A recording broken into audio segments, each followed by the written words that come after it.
Bab 2129. Menaklukkan dengan satu jurus. Yue Chen ini belum tentu punya pikiran buruk, lagi pula Yue Chen tidak melihat apa yang Erik tunjukkan pada Tio. Namun, Erik tidak berencana melakukannya lagi di depan 40 orang tersebut. Rahasianya tidak perlu diberitahukan kepada semua orang. Apalagi Yue Chen dan yang lainnya berbeda dari Tio, lebih mudah untuk meyakinkan mereka. Tuan, jangan salahkan Yue Chen karena berbicara buruk. Kamu dapat membujuk kakak seperguruan, pasti ada sesuatu yang hebat dari kamu. Jika kamu memiliki latar belakang yang besar, maka buktikan kepada kami. Yue Chen berkata dan menatap Erik dengan ekspresi tidak rendah hati dan tidak sombong. Lalu apa bukti yang kamu inginkan? Erik bertanya dengan tertarik. Aku tidak ingin melihat bukti latar belakang Anda, tetapi aura kamu juga merupakan fase transendensi puncak, dan aku berada di level ini juga. Misalnya, jika kamu bertarung denganku, selama kamu bisa mengalahkan aku, dan membuatku takluk, maka apapun yang kamu minta aku lakukan, sekalipun akan mempertaruhkan nyawaku, aku juga akan melakukannya.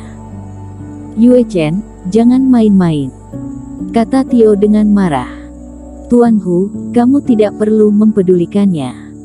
Tio tidak menyangka bahwa Yue Chen berencana untuk bertarung dengan Erik. Menurutnya, meskipun Erik telah mengungkapkan banyak latar belakangnya, namun dia masih sangat muda. Yue Chen adalah seorang pria tua yang tidak jauh lebih muda dari dirinya. Dia sangat berpengalaman dalam pertempuran dan juga adalah orang hebat di antara para tetua partai Jihuo. Kakak seperguruan, jika dia tidak memiliki kemampuan ini, bagaimana dia bisa meyakinkan publik? Yue Chen mendengus. Apakah kamu ingin menguji kekuatanku melalui pertarungan? Boleh. Erik tersenyum dan tiba-tiba bangkit dari kursinya. Aku akan memberitahumu kesenjangan antara kamu dan aku. Baik, kamu dan aku bisa bertarung di mansion kakak seperguruan, aturannya terserah kamu. Yue Chen juga berkata dengan bersemangat. Tidak perlu, di sini saja, satu jurus sudah cukup. Erik tersenyum, dan tiba-tiba napasnya berubah. Kalau begitu aku akan mempelajari jurus Tuan. Yue Chen menghempaskan nafas, dan dia tidak menyangka Erik begitu arogan. Dia tidak percaya bahwa Erik bisa mengalahkannya dengan satu jurus. Ayo. Napas Yue Chen melonjak kemana-mana, langsung menyesuaikan diri dengan kondisi puncak, dia bersiap menerima serangan Erik. Ketika semua orang melihat ini, mereka semua mundur, menghindari posisi. Tepat ketika semua orang menahan napas dan ingin melihat Erik beraksi. Semua orang hanya melihat Erik mengangkat jarinya. Set. Dunia seolah berhenti sejenak. Setiap orang kaget. Dan detik selanjutnya, cahaya Reiki meledak di alis Yue Chen. Wajah Yue Chen terkejut, dan dia mundur beberapa langkah. Seberkas darah mengalir di tengah alisnya, dan dia bahkan lupa untuk menghapusnya. Kamu kalah. Suara Erik terdengar. Penonton kaget dan terdiam. Kecuali Tio dan Yue Chen yang diserang, tidak ada yang bisa melihat apa yang dilakukan Erik. Erik hanya mengangkat tangannya, lalu alis Yue Chen langsung berdarah. Aku kalah. Yue Chen tampak kusam, dia membiarkan darah menetes dari dahinya, tubuhnya sedikit gemetar. Dia adalah fase transendensi puncak dengan pengalaman tempur yang tak terhitung jumlahnya. Dia awalnya berpikir Erik ini, jika seperti yang dikatakan Tio, adalah keturunan dari keluarga dengan latar belakang yang besar. Seharusnya tidaklah keterlaluan jika dia bisa melawan puluhan jurus dengannya, bukan?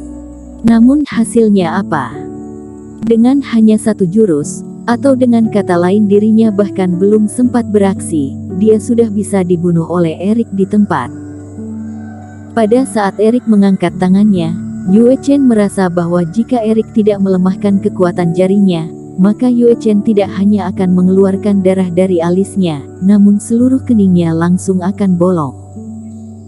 Jika jiwa mati, maka nasibnya sendiri hanya kematian. Satu jurus Erik ini tidak hanya mengalahkan dirinya sendiri, tetapi juga bisa membunuhnya. Identitas apa pemuda ini? Sekte tertinggi, atau sesuatu yang lebih menakutkan? Seketika, Erik, yang mengenakan jubah hitam terasa sangat misterius di hati Yue Chen. Kakak seperguruan, kamu baik-baik saja? Wanita tua berambut perak itu juga mendekat dengan khawatir. Aku baik-baik saja. Yue Chen kembali sadar, dia menarik napas dalam-dalam, Reiki dikerahkan dan menyembuhkan luka di tengah alisnya. Dia tidak lagi ceroboh saat ini, tetapi membungkuk ke arah Erik, melengkungkan tangannya dengan hormat. Terima kasih teman seiman tidak membunuhku, aku takluk. Wanita tua berambut perak yang berada di sampingnya itu sedikit terkejut. Semua orang juga kaget. Mereka tidak mengerti apa yang terjadi, tapi Yue Chen menyerah dan sangat menghormatinya. Bocah ini, sejauh mana dia memahami sumber energi langit dan bumi? Selain itu, Tio, satu-satunya yang bisa mengerti sepenuhnya, juga menarik napas dalam-dalam. Sekalipun dirinya sendiri, yang dapat memahami kebenaran trik ini, tetapi dia belum dapat mempelajari jurus dengan level seperti begini. Yue Chen benar-benar takluk, dan yang lainnya tentu saja tidak akan mengatakan apa-apa. Kakak seperguruan, ayo beraksi sekarang, selamatkan kakak seperguruan lebih cepat, dan aliran kita akan lebih cepat makmur kembali. Semua orang berteriak lagi, dan banyak orang mulai bersiap, bahkan lebih antusias dari sebelumnya. Yue Chen mengkonfirmasi identitas Erik dan membuat mereka lebih percaya diri. Bersambung.